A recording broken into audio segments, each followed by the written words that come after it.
sais pas si vous m'entendez bien là. Ça va?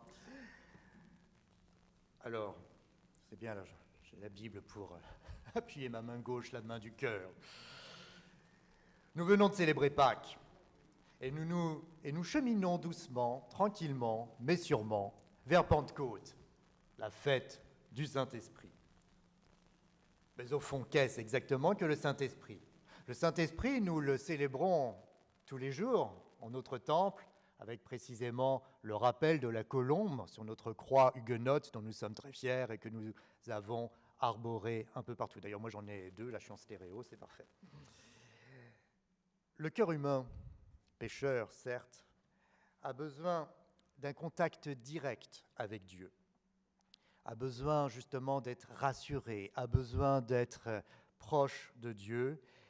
Et c'est précisément ce que les disciples de Jésus lui demandent juste avant le passage que nous venons de lire.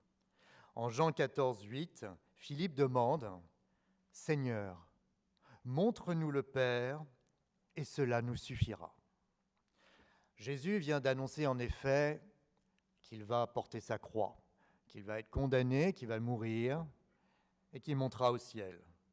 Mais alors, quid du Seigneur?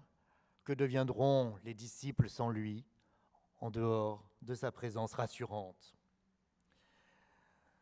Ils demandent donc au Seigneur de se manifester à eux. Ils demandent au Seigneur de montrer Dieu dans toute sa gloire. Mais voir Dieu dans toute sa gloire, ce n'est pas possible pour un pécheur. Nous nous rappelons que Moïse ne peut approcher Dieu que sous la forme d'un buisson ardent. C'est Dieu le buisson ardent. Donc Moïse parle à un buisson ardent qui ne se consume pas. C'est là le mystère de Dieu dans lequel, du coup, il a décidé de se manifester à lui, Moïse. Parce que sinon Moïse aurait été foudroyé par la gloire de Dieu. Nous nous rappelons également que face à la sainteté de Dieu, le prophète Ésaïe s'écrie « Malheur à moi, je suis perdu car je suis un homme dont les lèvres sont impures. » Alors, que faire? Jésus donne une première réponse à Philippe. « Celui qui m'a vu a vu le Père. » Certes, cela dit, cela ne peut que satisfaire moyennement donc les disciples. D'abord parce que ils viennent d'apprendre que de toute façon il va mourir, qu'il va les laisser, qu'il va partir, qu'il va les laisser en quelque sorte orphelins. Et puis aussi parce qu'après les disciples, il y a nous.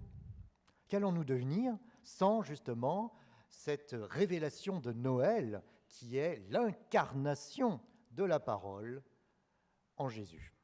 Cette incarnation vivante, encore une fois, contrairement à Thomas et ses disciples, nous n'avons pas vu, contrairement à Thomas et les autres disciples, nous n'avons pas vu donc Dieu en chair et en os, nous n'avons pas vu Jésus en chair et en os. Alors oui, Jésus va monter au ciel, et lorsqu'il ressuscite, précisément, il dit à Thomas, « Tu as cru parce que tu as vu, bienheureux sont ceux qui ont cru sans voir. » Alors ceux qui ont cru sans voir, c'est nous. Sauf que, justement, nous ne le voyons pas, et c'est un petit peu frustrant pour dire les choses de manière triviale. Alors justement, Jésus annonce une seconde venue, celle de Pentecôte. « Et moi, je prierai le Seigneur, il vous donnera un autre consolateur, qui soit éternellement avec vous, l'Esprit de vérité, que le monde ne peut pas recevoir, parce qu'il ne le voit pas et ne le connaît pas. Mais vous le connaissez, parce qu'il demeure près de vous et qu'il sera en vous. » Alors oui, le Seigneur nous envoie un autre consolateur, un paraclet. Qu'est-ce que cela veut dire, le paraclet? Jean est le seul des évangélistes à utiliser le terme paraclet. Partout ailleurs, dans la Bible, on lit en grec pneuma, le souffle. C'est ce souffle qu'on trouve déjà dans la Genèse, alors ce n'était pas en grec là pour le coup, mais ce souffle de Dieu qui plane à la surface des eaux. Qu'est-ce que cela veut dire? Ça veut dire au fond que l'Esprit Saint vient annoncer tout ce que Jésus fait en nous, vient annoncer l'amour qu'il a pour nous, nous le démontrer à la croix et déverser cet amour dans notre cœur. Ce mot paraclet, il est polysémique, il faut l'expliquer, il faut le décortiquer en quelque sorte. Il a donc une étymologie en quelque sorte complexe. Il a donc le préfixe para et donc le suffixe klétos. Cela signifie donc celui qui est à mes côtés, celui qui chemine à mes côtés. Et donc, il se trouve qu'en latin, quand on traduit donc le mot paraclet en latin, Saint Jérôme, c'est ce qu'il a fait par exemple, eh bien on trouve, ou Erasme, on trouve le mot advocatus. Le paraclet, c'est l'avocat. Le Saint-Esprit est donc notre avocat, celui qui nous accompagne face au tribunal de Dieu, celui qui se tient à nos côtés, celui qui vient plaider notre cause, celui qui vient nous pardonner nos fautes, nos péchés, celui qui parle en notre faveur. Alors, c'est notre défenseur, c'est notre avocat, mais le paraclet, c'est aussi celui qui nous soutient dans l'épreuve. Le sens est large, vous voyez, et donc du coup, les Bibles modernes refusent de traduire. C'est notre soutien, disais-je. C'est le soutien des disciples qui s'apprêtent à perdre Jésus. C'est le soutien des disciples qui risquent de flancher dans leur foi, le soutien des disciples qui risquent d'abandonner leur communauté, faute de se sentir défendus.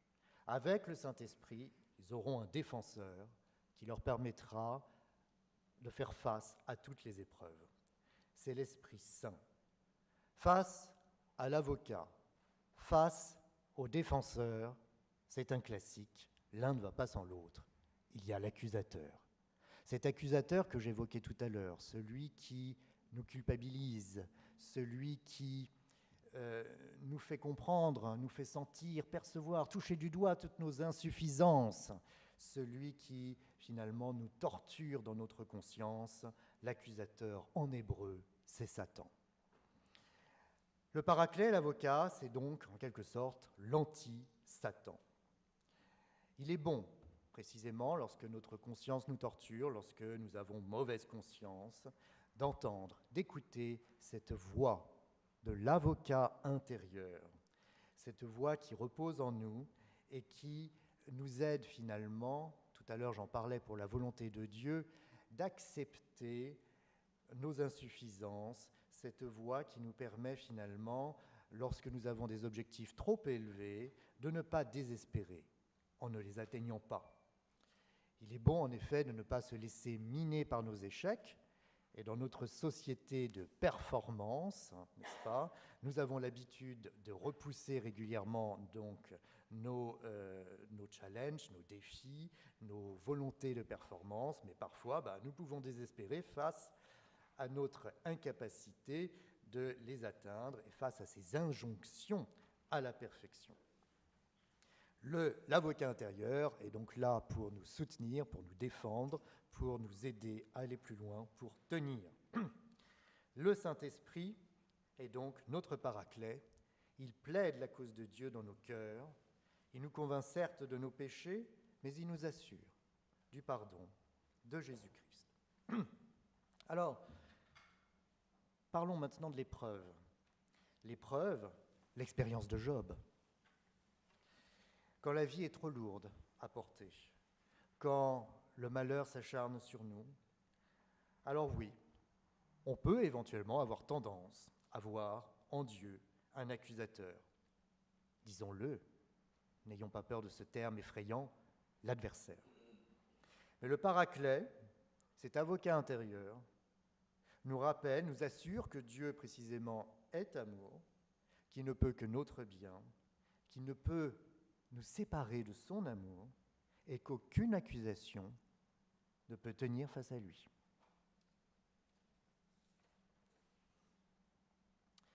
L'esprit, c'est celui du Seigneur, mais cet esprit est en nous proche de nous et nous soutient dans nos vies, dans nos expériences.